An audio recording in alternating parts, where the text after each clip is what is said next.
Good morning, everyone, and thank you for joining our Grand Rounds. My name is Nadeen Faza, one of the structural heart disease imagers here at Houston Methodist. To post your questions and be part of the conversation, please go to paulev.com and enter DeBakey. Alternatively, you can text DeBakey to 37607 and text in your message. It's an honor and pleasure to welcome Dr. Gaby Weissman today here with us at Houston Methodist virtually. Dr. Weissman is a cardiologist at Medstar Washington Hospital Center, where he serves as a director of cardiovascular magnetic resonance imaging. He's a program director for the Cardiovascular Disease Fellowship at Georgetown University, Washington Hospital Center. He's an associate professor of medicine and radiology at Georgetown University School of Medicine. Dr. Weissman actually started his medical career right here in this region when he graduated from UTMB Medical School. He then went on to internal medicine residency and cardiology fellowship at Yale New Haven Hospital, followed by an advanced imaging fellowship in MRI and CT at Georgetown. Since then, he's been on staff at Medstar Washington Hospital Center, but more importantly, has been an important force in the development of cardiovascular fellow education nationally, from chairing the ACC Program Directors and GME Leadership Council, the ACC in Training Exam Group, studies in diversity and inclusion in cardiovascular education, to studies on training in advanced cardiovascular imaging. I'm delighted in inviting him to share his collected knowledge and wisdom in this arena in a presentation entitled Competency-Based Medical Education, the Future or an Illusion. Dr. Weissman? Good day. Thank you so much for the kind invitation and the kind introduction. Let me just share my screen.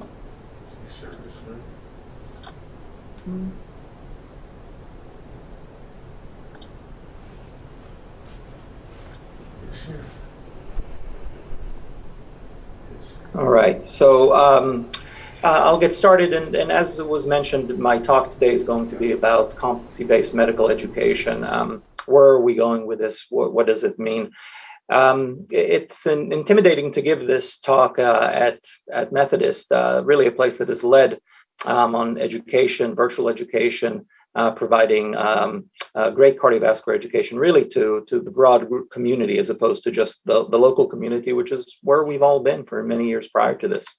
As mentioned, my disclosures are mostly not relevant to this talk. I will mention that I am the chair of the American College of Cardiology Program Directors and Graduate Medical Educators Council, but the opinions expressed here are my own and are not those of the American College of Cardiology.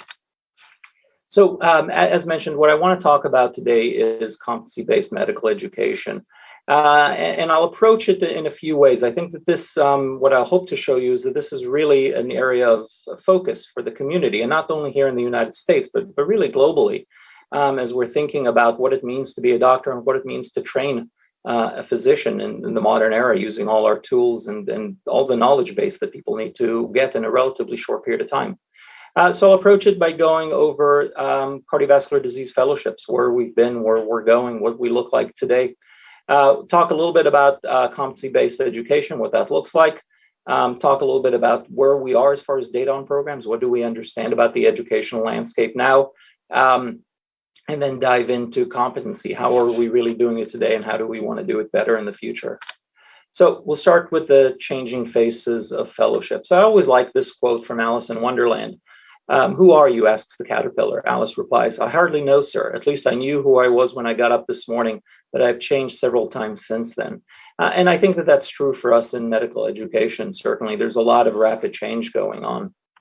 For those of you who are like history of medicine and history of cardiology, in this particular case, history of education, there's a very good book called Let Me Heal, which I reference here below, which walks us through a little bit of the history of things. And if we think back to where we began at the turn of the last century, in the late 1800s, places like Hopkins had 23 residents, 10 to 11 patients per resident, and the length of stay was very different than it is today, right? Mean length of stay, as you can see here, was 20 days at the time.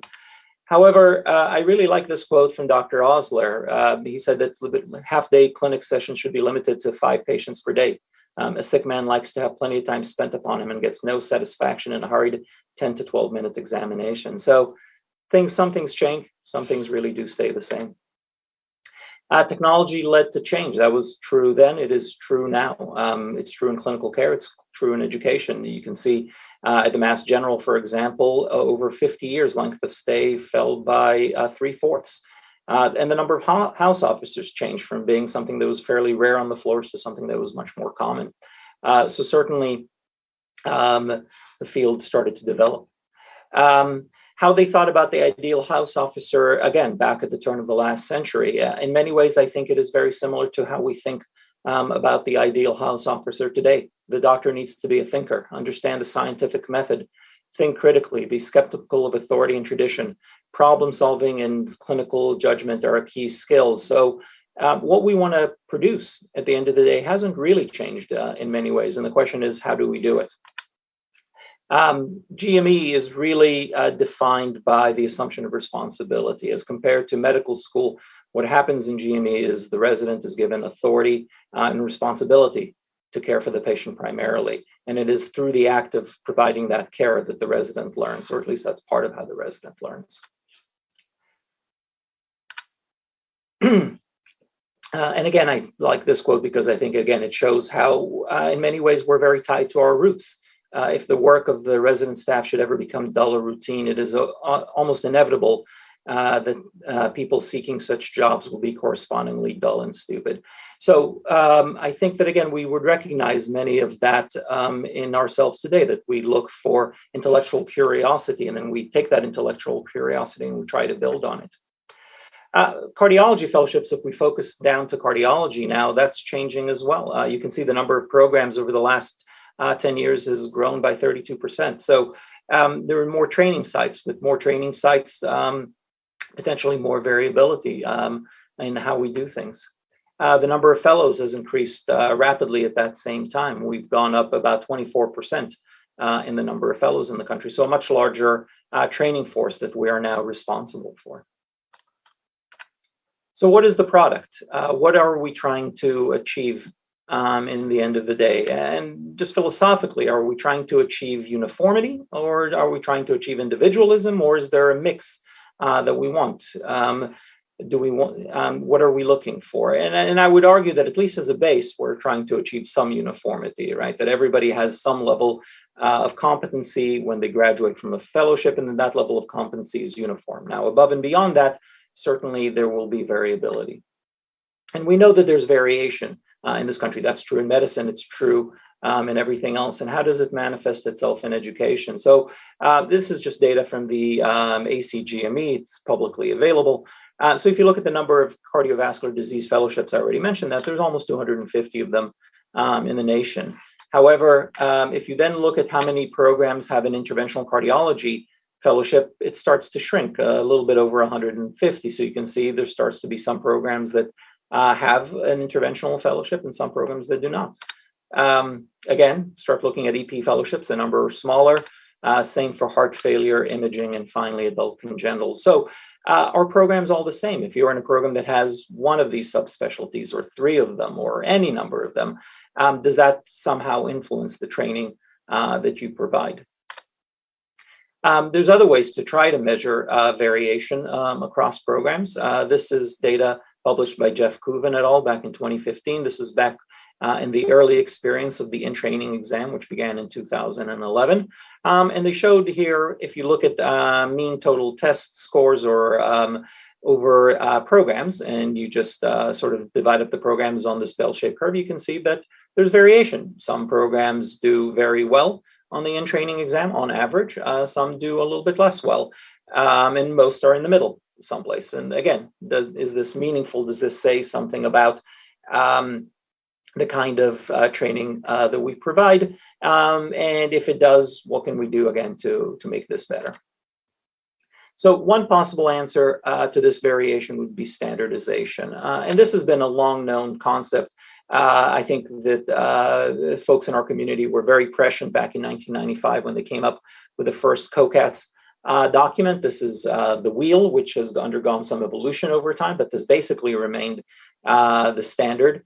for how COCATS is written, and they try to set minimum standards for training. What is it that a cardiology program should offer all cardiology fellows, irrespective of their future career path?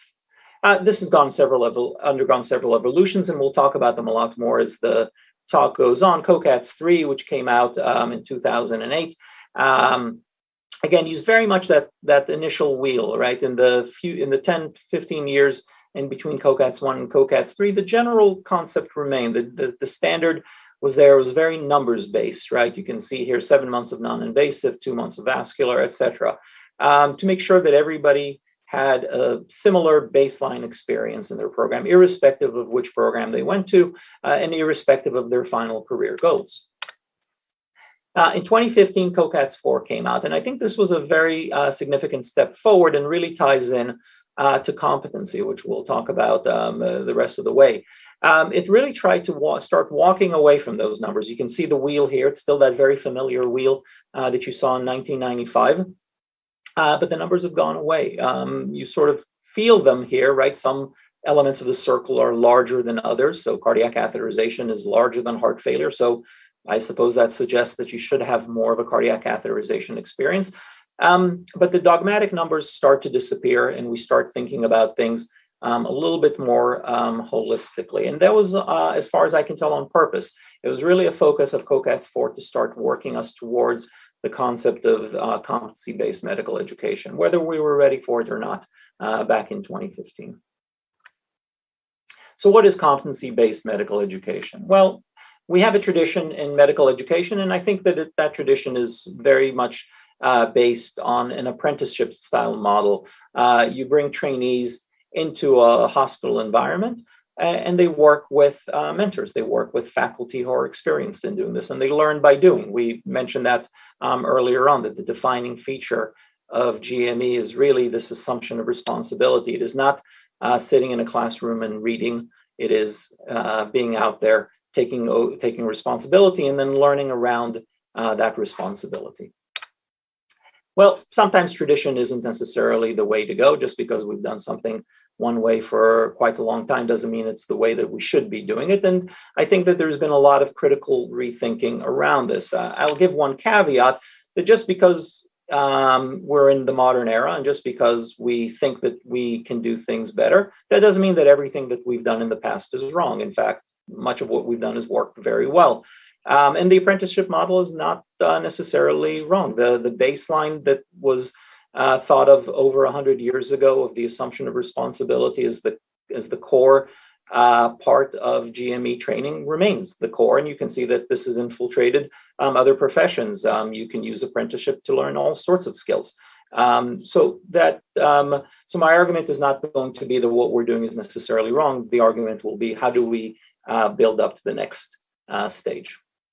Well, there's been a lot of thinking and talk in the medical education community about this. And this paper came out in Medical Teacher quite some time ago, in 2010 now, which was really starting to focus on competency-based medical education. And you can see that it states their theory to practice. How do we go from this concept of competency-based medical education? And as far as I can recall, I think papers were being published about this in the late 70s already.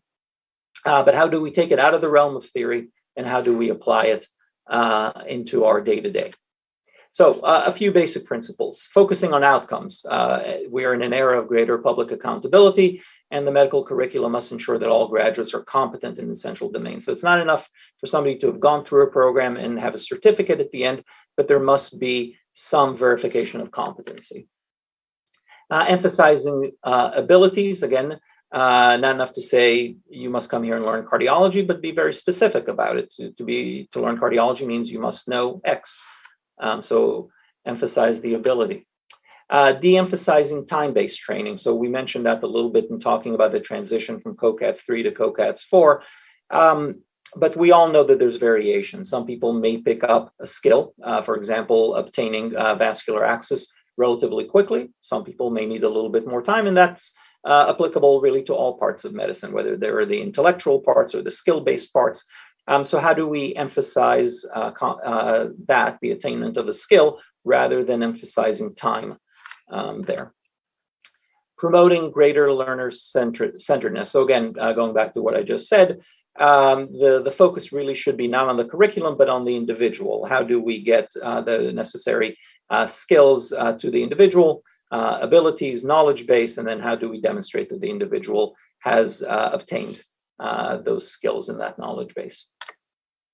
So again, thinking about the shift from time and number-based learning, and I'll focus for just a moment on COCAT-3 one more time.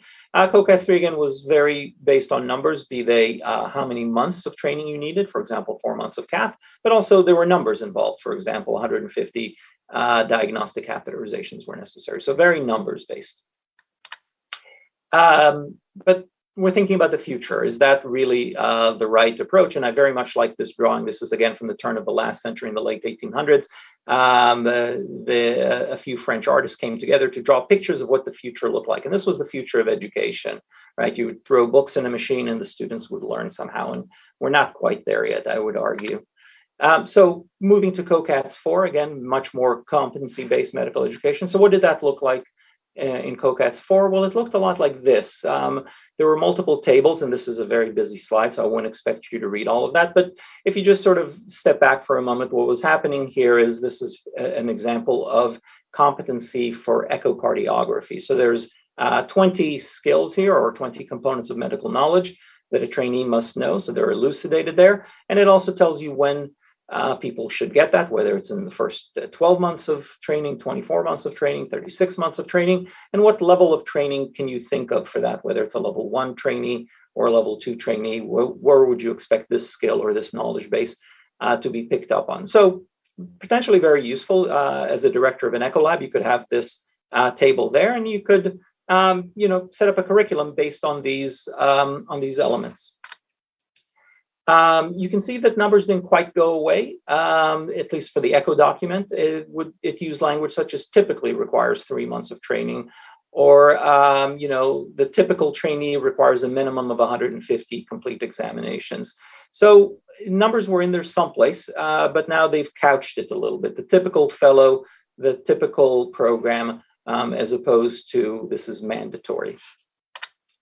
But numbers are a stubborn thing. And in some sections of COCAT-4, numbers remain very strict. You must have X number. And I would argue that even if you say the typical fellow requires X number of whatever it is, it's hard to get around that. Once you give people a number, people like to aim for that number. But it does at least throw in the concept, yes, flexibility is possible. Yes, we're going to go for individual centeredness and really try to focus on the knowledge base that the individual needs to get and the time that it would take that individual to get that knowledge base. So how do we move forward? It feels to me anyway that we are in a transition point. We're still very used to the numbers and we know how to measure that. We can sit there and we can count how many echoes did the fellow do. Counting competency is more difficult. So I would argue that in order to do that, we need more data. We need to understand the programs, we need to understand training, and we need to understand how we can measure the knowledge base that the trainee has, and only then can we really think about moving forward. So what do we know at this point in time? Well, we started looking at this a few years ago, and at least our first question was, well, what do programs look like? It's hard enough to know how to educate correctly, but let's at least see what the landscape is like, and then we can start understanding what are programs doing and how are they approaching problems within medical education. And in order to do that, we created something called CV Pods. That was the Cardiovascular Program Directors Survey. It's an annual survey put out by the Program Directors Group at the ACC. And the goals were to answer questions that are important to the CVGME community. So there's a lot of data being published about how to care for patients, but a lot less about medical education within cardiology specifically. We wanted to create a Framingham-type longitudinal database of cardiovascular programs and program director information. So again, if we did this on an annual basis, we could follow over time and look for changes in how we are approaching medical education. We wanted to create the Cardiovascular Fellowship Research Network. So we collect this data and then we could start looking at it and thinking about how to use this data to, again, answer the questions that need to be answered and to consolidate the multiple surveys that program directors receive each year. We all get many surveys and people get survey fatigue, and the survey is problematic unless it is done well, as is any endeavor within academic medicine. I will mention, just by way of disclosure, we were shameless thieves when it came to this. The internal medicine group, the Aptum group, has been doing this for many years, and we borrowed heavily from them and learned heavily from our colleagues there, and are very appreciative for their help and support as we were trying to put this together ourselves. Again, the final goal was really to obtain high quality, actionable data. We wanted to be able to give programs information that they could use to improve, to change, to validate what they were doing, etc. So how did we do this? Well, again, we went through the survey, and I'll show you some of our results, but I'll just say in advance, right, that surveys are tricky things. And I like this article from Dr. Artino, who's really somebody who's developed, who spent quite a bit of his academic career thinking about surveys and medical education, that there lies, damn lies in surveys. So you have to be careful about this, and we tried to do this as best we could. So this is what we've done so far. We're in year 4 currently of the survey.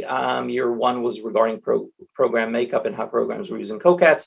We've looked at diversity and inclusion. We've looked at wellness and burnout, but I'll really focus on year 1. I think that's the most relevant survey to the talk today. So we published some of our data, and I'll just walk you through some of it. So the first thing we saw is the programs are different, and I don't think any of us would be surprised by that. Just from simple things, right? How many fellows are in your program? Well, some programs are very large, some programs are very small, and anywhere in between there. Programs differed in other ways. This is looking at international medical graduates, but there's many charts I can show you that show you the exact same thing. For example, small programs tended to have more international medical graduates than large programs did. Again, whether that means anything is not really what we were going after. What we were going after is, again, to show that there's variation out there, and then we need to try to understand how important that variation is and how we can help programs where they need help, or again, learn from programs in what they are doing well. They weren't only different in their makeup and their size, they were also different in what they did. We asked programs, how many mandatory months did you have of various rotations? And I'm just going to give 3 examples: echocardiography, the cath lab, and consults. And you can see the variation right there. Some programs required quite a bit of cath time, some programs required very little. Same for consults, same for echocardiography, and same for really everything that we asked about. So programs are doing things differently. Every program has its own take as to how to best set up the program and deliver medical education. When we looked at some other areas that are less core, perhaps, things like CT, MRI, vascular, adult congenital, etc., we found that many programs were not able to offer any time for trainees in those particular fields, at least not in-person, hands-on time.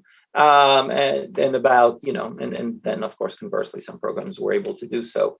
And when you put all of this together and you sort of add it up, what you found was that only 20% of programs told us that there was nothing clinically lacking within their program. They had everything available to them. And you can see that many programs had 1 or 2 items lacking from the list above. And this was usually due to faculty, to institutional resources. If you don't have an adult congenital section in your hospital, well, it's difficult to offer that. Or if you have a low volume of MRIs, or pick your poison. There's many reasons why that could be. So I don't think a surprising finding, but certainly, again, goes to say that when trainees go into programs, their experiences are going to be varied. And therefore, thinking about how we standardize measurements, at least to standardize the baseline outcomes, becomes very important. So let's talk about competency in a little bit of detail. I gave you just sort of a brief overview of what competency is conceptually, but let's dive into the details of how we actually do that in the real world.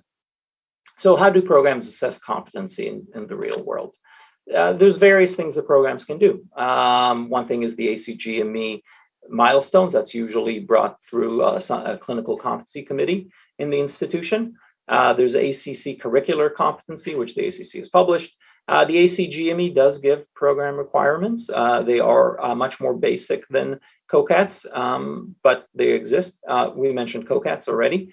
Obviously, that was a very rich document trying to give programs tools that they could use in order to evaluate their rotations, and tests. And there's several tests that we are all familiar with, but the in-training exam, for example, is one of them, where fellows are given the opportunity each year of training to take an exam and see how they're doing compared to their peers nationwide.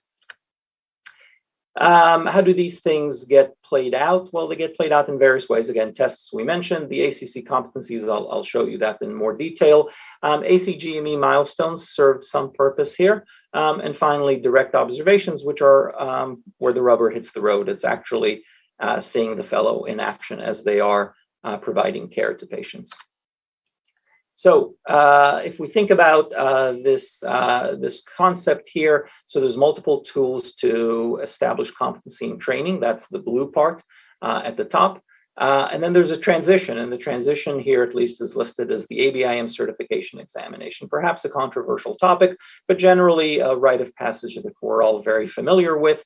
Some way to measure and say, yes, the individual has achieved competency, and then you go out into practice, where this never really ends, right? There's lifelong learning, and you have to continue to show competency in what is modern cardiovascular practice as it evolves. So let's focus on exams for a moment. And the first question is, do they matter? And there's a lot of data here, and I won't go through all of it. There's a recent study that came out that I thought was interesting, which was titled, "Does Board Certification Matter?" This was put out by the a surgical group, and what they looked at was one specific procedure, partial colectomy, in Medicare claims. And they looked at it by surgeon, and they looked specifically for early career surgeons that were just out of training. And then they looked at the certification status for those surgeons, whether they were board certified or whether they were not board certified. And you can see that and then they did a lot of trying to clean up. They wanted to make sure that being non-board certified really meant what we think it meant, although they never really were able to have data. Did the person take the exam and failed to pass it? But again, they tried to clean it up so that it measured as close as we could people who were eligible to be board certified but were not in their early career. So you see the final numbers down there, about 4,000 on one side and about 200 on the other side.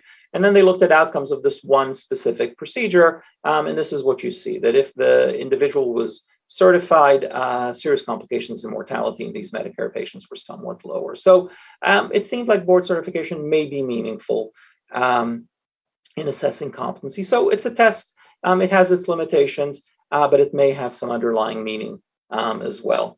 And are we good at measuring tests? Well, I think we are. If you look at this paper here, again, this came from Julia Indick and Jeff Kubin and the in-training exam group back in 2017. So they looked at the cardiology certification examination score versus the in-training examination score. So these are two tests. They have nothing to do with each other. They are put together by different people who are not cannot be part of both groups at once. So they're different tests, but obviously what they're both trying to achieve is testing the core competencies and the core knowledge base within cardiovascular medicine. And what they found was the following, that if you were good at one test, you were good at the other test, right? If you were in the first quartile of in-training examination, you on average were likely to have a lower score on your board certification examination from the ABIM. And if you were in the highest quintile, you were likely to have a higher average score in your ABIM exam. You can see there's wide error bars here. It is not destiny. If you do one way on one exam that you have to do the similar in the second exam, but there is some internal validity to these exams if they seem to give you similar results. And in fact, they were able to create this graph here that shows that once you hit some score, and they labeled it at right around 500 points on the in-training exam score, your odds of passing the ABIM exam were 90% or greater, and there's a rapid drop-off before that. So it's a useful tool. If somebody is not doing well on the in-training exam score, they're at somewhat higher risk of not passing, at least on the first try, the ABIM exam. And you can use that, again, as you're thinking about training, as you're thinking about development for an individual during a fellowship program. But the obvious question is this, right? An exam is great, and it tests for what it tests for, but does it really test for competency? Or if it tests for competency, does it test for all the competencies that we care about? And does the test really describe this interaction between a physician and a patient? And we all know that there's significant limitations to exams. So if you're not going to use a test, what are you going to use? Well, ACC competencies. We mentioned this already. The ACC gave us these competencies in 2015, and we were curious, do people use them? How do they use them? Do they find them useful? So again, using our survey, we asked programs how they use them, and what you saw was the programs liked them, generally speaking. When we asked them the importance of the milestones compared to the clinical evaluation of the trainee, so using the ACC competencies as listed in COCATS 4, how did programs use them? And the answer was that they found them, for the most part, just about as useful as clinical evaluation. So they found that to be a useful guide. So it did feel like that was a step forward in helping programs start to think about competency as they were evaluating their fellows. The frequency of using the competencies in trainee assessment was pretty high. About 63% of programs that they said they used it often or more so than that. And when we asked people, do you use numbers or do you try to use competency to decide if a fellow is ready to perform a task independently, programs said that they relied on them in about the same, right? 62% said about equally. So useful. People seem to use them and try to integrate them into what they were doing in the day-to-day. One other element that has undergone some revision recently is the Acgme Milestone. So those of you who sit on a CCC committee know what this looks like. The Acgme has wanted us to evaluate fellows individually using the concept of milestones. This is something that began over 20 years ago, back in 1999, as they started moving in this direction. And their initial version of this was something called Milestones 1.0. This was the first version. What did the first version look like? Well, it was a standardized assessment. I'll show you an example of that here in just a moment. It was the same for everybody, the same for all programs. It was the same across all internal medicine subspecialties and internal medicine itself. So it was not specific for cardiology or for GI or for anybody. It was very generic questions that could be applied to any physician within internal medicine or its subdisciplines. And it provided some details to guide the evaluation. So it was a template that programs and clinical competency committees could use as they were thinking about evaluating individuals. Disadvantages were fairly clear from the start. It was, again, the same for all internal medicine subspecialties and internal medicine itself. So there was nothing about how to evaluate a cardiologist in there, and therefore it needed to be broad in its approach, as mentioned here. And it was not always clear how one would apply the details of Acgme Milestones 1.0. So what does it look like? Well, this is one example here. It asks, for example, does the fellow develop and achieve comprehensive management plan for each patient? And then it goes from a critical deficiency, a term which is no longer used, all the way to aspirational or ready for unsupervised practice. And if you read the text here, which I just won't go through, it is all very generic, right? Consistently develops an appropriate care plan. So generic. Whether you're taking care of a GI bleed or whether you're taking care of an MI, you could ask that question. So the Acgme a few years ago came to specialties, including cardiology, and asked us, are you satisfied? Do you like this, or would you rather have specialty-specific milestones? And the answer from just about all the specialties was yes, we would want specific milestones that are unique to our specialty, and that's where the Milestones 2.0 project came along. The Acgme got a group of cardiologists together and started thinking about, well, how do we make these milestones specific for cardiology? So what did they want to achieve? Again, a standardized assessment, no different than before, but now it is unique. Every one of us has their own milestones. They're in the process of doing that. Cardiology, we got our milestones about a year ago. Heart failure, I think, is just getting them this summer, et cetera. It's being rolled out as individual specialties and disciplines are putting together their individual milestones. So it gives you details, and they wanted to put it in a guidebook. One of the complaints that they received from the Milestones 1.0 project was you gave us a tool, but you never taught us how to use that tool. So they wanted to put together a guidebook with examples. How do you specifically use this tool? Disadvantages. One of the nice things about having it be the same from internal medicine to cardiology is you can follow somebody over a 6-year arc, potentially even longer, right? From all the way from an intern to an interventional cardiology fellow, the questions are the same. You could try to follow the arc of the individual, at least in concept. It is more specific to cardiology, but it's still relatively broad strokes. And it's still, despite the guidebook, I think we still need to learn how to actually apply this into the real world. So this is what it looks like here. And again, I won't go through all the details, but this is just an example for non-invasive testing. So you can see here it states specifically, obtain and identify standard views for transthoracic echocardiography. That is a beginning level. Perform and interpret a complete transthoracic echocardiography with guidance. That is the next level. And then go to interpreting echo in common clinical conditions. And then lastly, in more complex conditions. So more specific to us, right? Speaks about echocardiography, speaks about nuclear, but still generally broad, right? Doesn't go through, well, what does it mean what is a common clinical condition? What elements of it do you need to get right? What elements of it do you still need some help with? This is just another example for invasive cardiovascular testing. So again, try to be specific to a degree. So how do you implement? One way to do this is this type of table here. So programs would take a rotation, for example, the cardiac cath lab, and break down the elements of that into little bite-sized pieces, right? So obtain a pertinent history, perform a left heart cath, manage sedation while maintaining patient safety, etc. So you break it down, you give people a 5-point score, and you make it very clear what the 5-point score is. It's not, well, 5 is great and 1 is not so good, but rather it's all based on supervision, with partial supervision, with minimal supervision, with independently, being able to supervise yourself. So trying to make these things tangible as opposed to overly subjective, or at least trying to take some of the subjectivity out of it.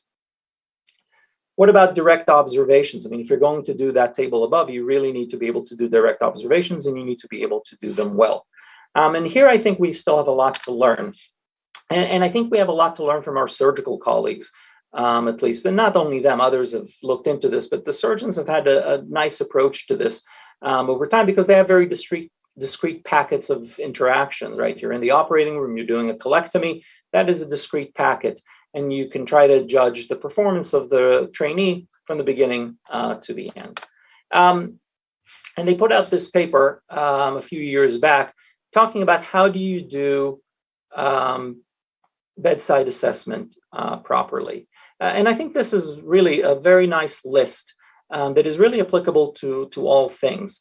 And it really makes you think about how do you do a direct observation in the best way possible, both that the faculty gets a good sense as to what's the skills and what are the limitations of the trainee, but also the trainee gets feedback in a way that is useful and that they can build from it. We all know the sort of the end of the month feedback tends to be, you're doing great, John, or Jane, you were wonderful. It doesn't often lead to very actionable items for the trainee to work with. So I won't go through all of these, but I think that a few of them are worth commenting on specifically. So for example, evaluations of performances should be for a single performance that can be directly observed, not, taking a batch of 10 or 20 of them, but rather trying to say for this one interaction, this is how you did, this is what you could have done better, this is what you did great. Evaluation should be timely, completed immediately. Rating instruments should be aligned with the clinician's way of thinking about their performance. It shouldn't be done by administrators or med ed people. It needs to be really done by those of us who live in this world and know what it is to be a cardiologist or an interventional cardiologist or whatever it is that you're looking at. It should incorporate a supervising resident, report the amount of independence that the trainee has, right? So again, using that scale of from minimal supervision or from significant supervision all the way to no supervision at all, and in fact able to supervise others. Then the case complexity matters. That's recommendation 1.5. We all know that some echoes are fairly straightforward and you can get good at interpreting them pretty quickly. Some echoes are quite complex, and it's going to take you quite a bit longer to get good at doing those things. So it's not enough to say you're okay with echo. It is complexity is important. There's more recommendations here. I'll leave them on the screen for a moment so that they're on the recording, as well as for people that want to look at them. But if people are interested, I really would recommend this article. It lays the framework, certainly for proceduralists, I think, very nicely. Now, does this translate into patient care encounters, bedside encounters, clinic encounters? There may be some challenges there. So where does all of this go? Well, we know that practice makes perfect in the end of the day, and we know this outside of medicine. This is an example from the world of chess. The more you play chess, the better you get. I don't think anybody's surprised by that. And the same is true in medicine. So this is an example from our surgical colleagues looking at laparoscopic appendectomy, looking at trainees. The red dots are PGY 1s through 3. The green dots or triangles are PGY 4 through 5. And then on the x-axis are the number of procedures. And on the y-axis is your competency level, again, based on level, how much supervision do you require, with 3 being the magic number there. And you can see that at about 25 procedures of laparoscopic appendectomy, just about everybody who goes through it is competent.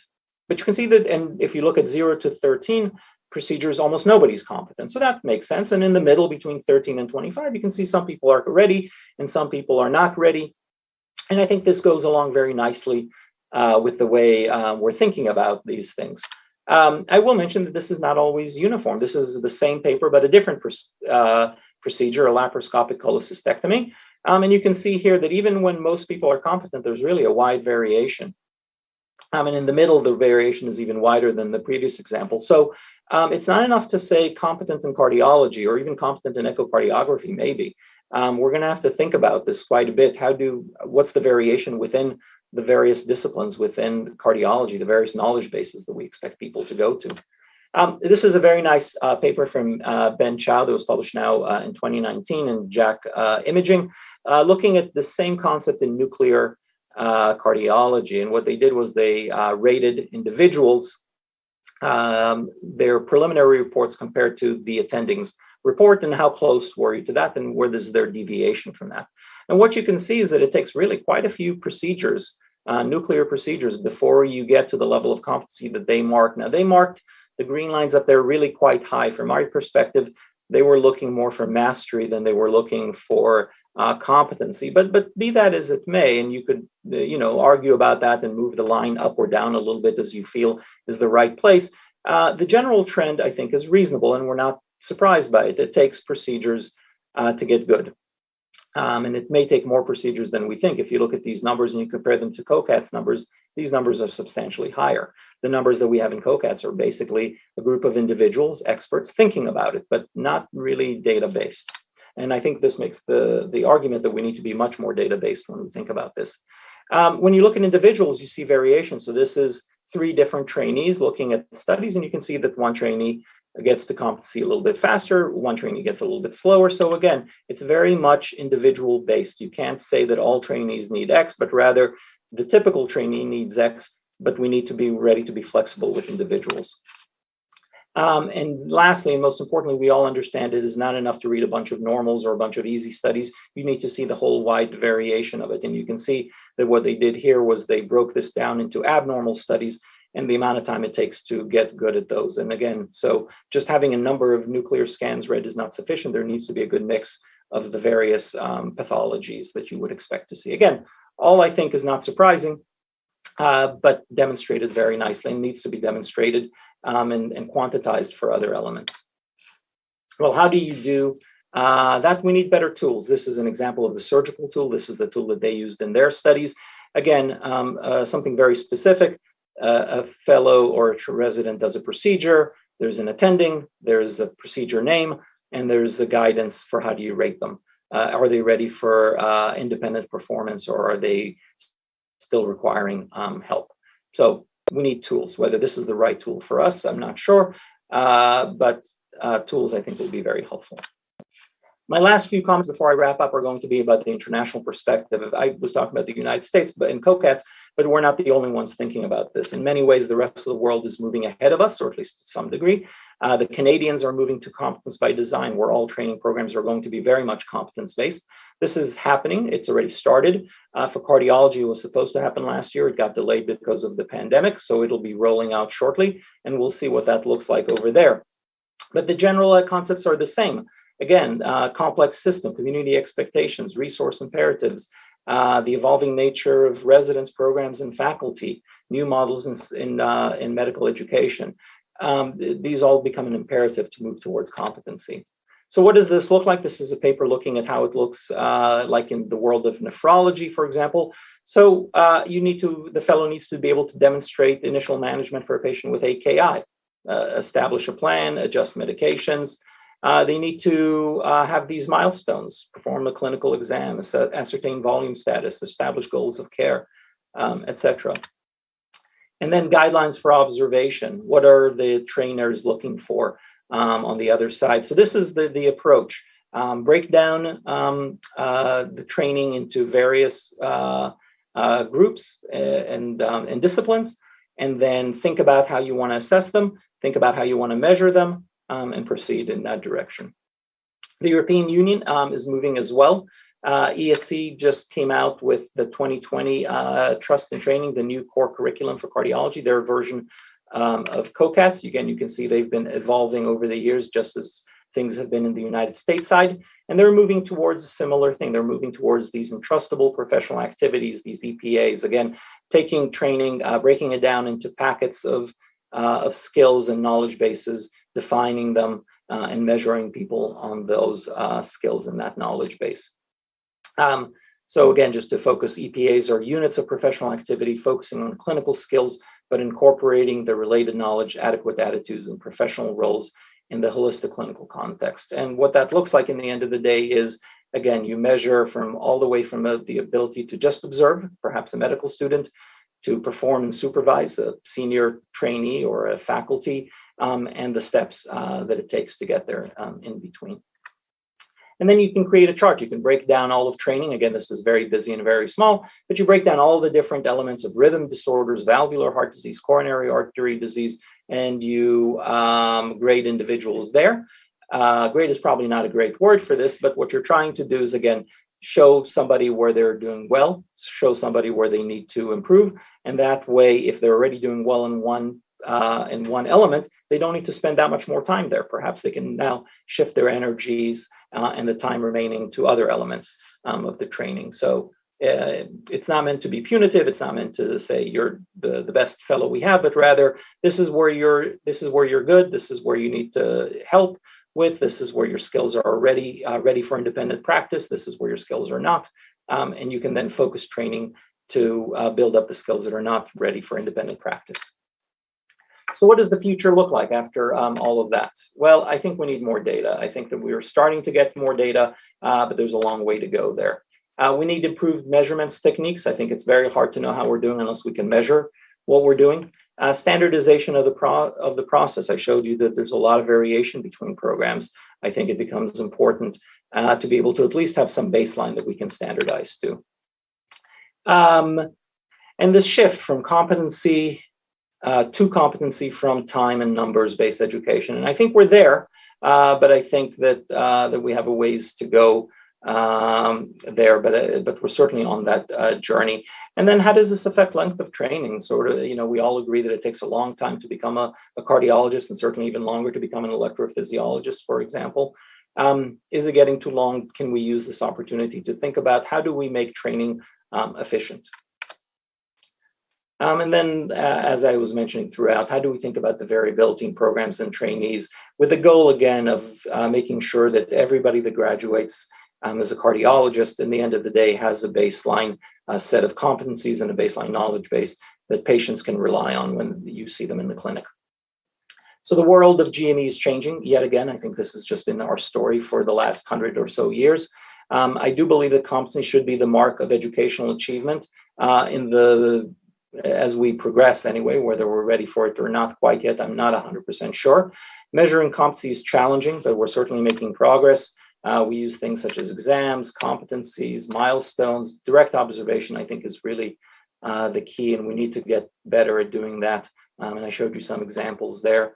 And as I said, we need more data about our programs, about our trainees, about our training methods, and mostly about outcomes so we can get to the future of learning.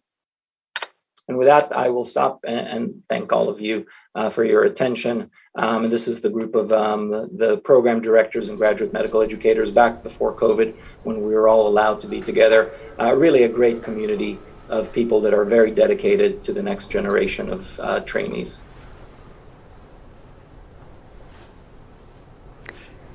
Thank you so much, Dr. Weissman. That was an outstanding presentation on a very important topic.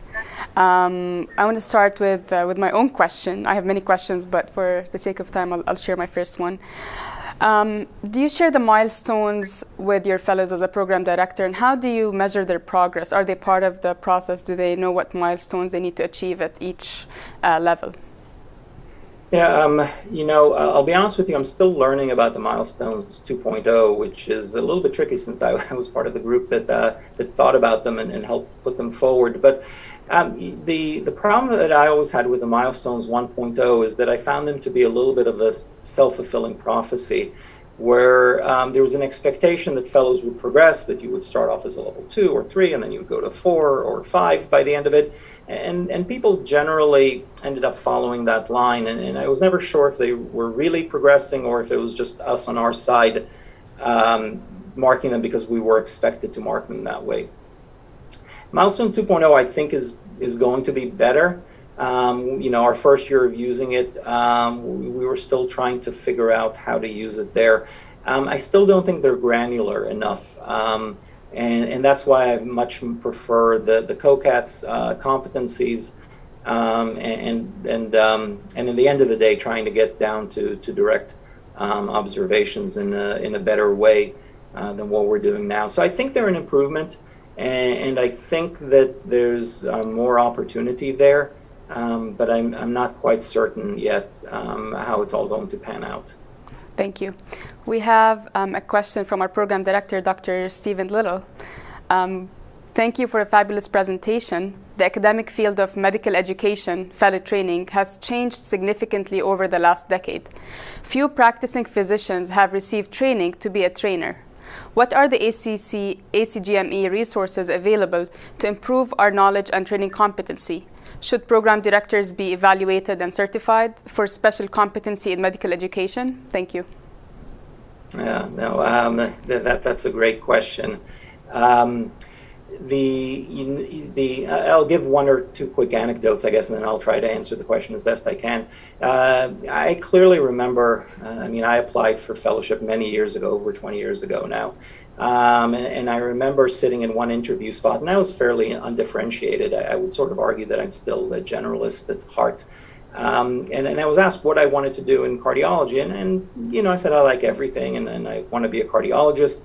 And I gave what I think is a fairly standard answer that many of us gave back in the day, and I think people still give that answer, which was, I like to teach, right? I was in medical school, and then I was in residency. What I knew was the academic world, and I said I wanted to be a teacher. And I was told, that's great, just remember, nobody will ever pay you to teach. Which ended up being just not true for me, right? I do get paid to teach, and I enjoy it very much. And I really do think that we are in the golden era of medical education. Certainly much more interest in it now than there was 20 years ago. And people are realizing, as Dr. Little suggests, that this is not something that you just, can just do because you yourself are a physician, and that means you went to medical school and you went through residency and fellowship, and that's all you need in order to be an educator. It's actually a skill set that requires training and thought and learning and time and dedication and all of the things that we need for anything within the realms that we do. So where do we stand as far as resources go? I think, again, it's better than it was in some ways. The ACC has certainly put together quite a bit of resources, and if you go to the ACC program director's webpage, you will see some of those resources there. And to be honest, that's just the community. In the end of the day, we asked for volunteers, and we asked for the community to help itself. and we've gotten great help. People are very engaged with this. There are some program directors that have received formal education in medical education. A few people have received masters and the like. It's not very common still within our world, and I don't know if it's necessary or not necessary, right? To be an interventional cardiologist, you need to do an Interventional Cardiology Fellowship. There is no such requirement in medical education, and I'm not sure that we need one. But I think in the end of the day, right now, it's the community learning from itself and teaching itself. And I think the fact that there is a lot more recognition of the importance of medical education and the importance of actually having people who spend time thinking about it and planning has become much better than it used to be. And I think that's helped the community grow. Thank you so much. We have another question from the audience. Increasingly, fellows are being viewed as an HR solution with no regards to their ability to secure employment in their trained subspecialty. Is there a solution? Yeah, so that's an interesting question, and I don't know what the answer is for it or exactly what the data is for it. I did show that the number of programs has grown and the number of fellows in training has grown. And the question for why is this happening? Well, some of it could be natural growth, over 20 years or 10 years. Hospitals have grown, the number of people that require physicians has grown, etc. So there's certainly reasons for that. The other thing is just the field of cardiology has changed dramatically. The amount of knowledge that you need to obtain now in the world of cardiology is dramatically different than what it was 20 years ago, and will, I'm sure, continue to go in that pace. So the question is, how do we regulate this, and what do we think about this? In the United States, right, we have no external regulation other than the Acgme, and the Acgme doesn't really regulate the number of training spots or the number of fellows. That's not the metric that they use. They use the metric of, can a program provide the correct education, and can the program provide the right structure for fellows? So that's what their focus is on. And if you can prove that you can provide the right, all the experiences that a fellow needs in order to become, a competent cardiologist, and you can provide the structure around that, then you can have a training spot. And if we want to expand our training program, we have to go to the Acgme and again, provide them with the rationale for that. So it's all really self-regulation by programs, and then the Acgme serves as sort of overriding role of showing that you can do it, but not of thinking about the job market. That is not a question that anybody asks. So the question of the job market to me is really an open one, and one that we need to look into a lot more. We tried to do that a few years ago for imaging specifically. We were interested in the question of people that went into imaging fellowships. Did they just go out there and become general cardiologists in the end of the day, and therefore maybe they did not need that extra year? Or did they go out and really use those skills? And we were fairly happy to see that, again, just based on a survey, most people felt like they were able to use the imaging skills. So that was, we were happy to see that. But I think we need a lot more data on what really is necessary there. I'll just say one other thing, though. It seems that there's a great demand for medical professionals and cardiovascular specialists. So hopefully the market is aligned with the training spots. Thank you so much, Dr. Weissman. It's been an honor and pleasure having you with us today. And thank you for covering a very important topic. Thank you so much for the kind invitation. Have a good one.